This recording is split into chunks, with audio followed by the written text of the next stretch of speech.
Friends, good afternoon. This budget has had significant emphasis at different portions of the budget speech on the infrastructure sector. So I'm actually going to outline for you the 8 positives that I picked up. I may have missed out a few, but 8 positives. One, there are a whole bunch of new industries that have been allowed for viability gap funding. Now remember, the cornerstone of PPP is viability gap funding. So huge number, particularly irrigation, market terminals, fertilizer, oil and gas pipelines are new sectors that have been allowed for viability gap funding. That's point one. Point number two, very importantly, for the first time, he has said PPP is allowed in defense production. I think that opens up a completely new market for corporate India.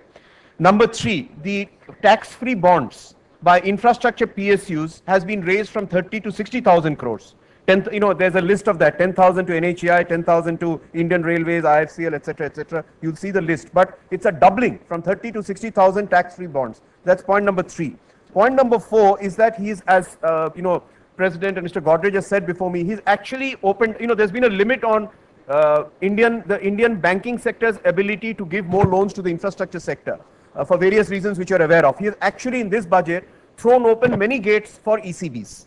So this is a very ECB friendly budget for infrastructure developers and financiers. Many gates have opened on ECB.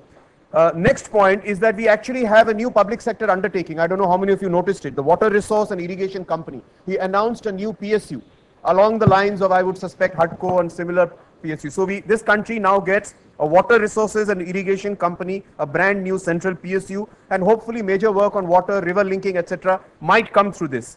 The next point is, again, very heavy emphasis on rural. A significant step up on the budget for rural drinking water and rural sanitation.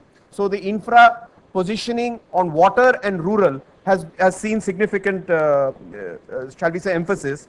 The next point is that he has announced a slew of import duty exemptions for lots of equipment used in the infrastructure sector. The ones that I noted was the exemption for safety and signaling in Indian Railways, extension of the import of construction equipment, not just for NHAI projects, but including city road projects and urban transportation, the import of equipment for operations and maintenance of aircraft, which is O&M in civil aviation, and import duty exemption for plant and equipment in solar. So there's been a slew of import duty deductions on equipment.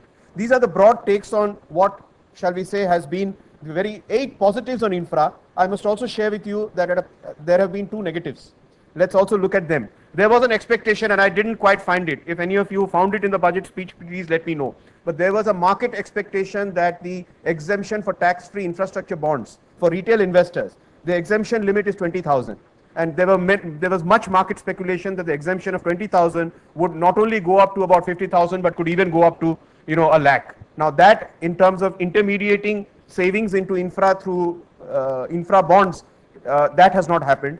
There was a lot of expectation on the power sector on 2 major interventions. One, on how to handle the bankruptcy of the DISCOMs, which today totals 150,000 crores. So what measures by the central government to turn the situation around, which is leading to a crisis situation in India on bankrupt distribution companies? There's been no mention in the budget. Secondly, there was a lot of expectation that the budget would make some announcements with regard to import duty on power equipment, notably from one country.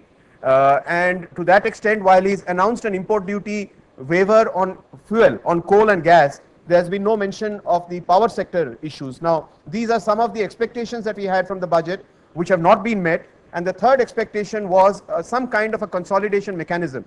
Like the way the Prime Minister's office is now coordinating across many ministries. There was an expectation from CII and others that we would get some kind of a announcement on a central coordinating mechanism that would remove logjams in infrastructure, whether it was an infrastructure fast track board or a new infrastructure ministry or an or a permanent group to remove the bottlenecks in infra. None of this institutional intervention has happened. So I'll cut my idea short now, but 8 positives, 3 negatives.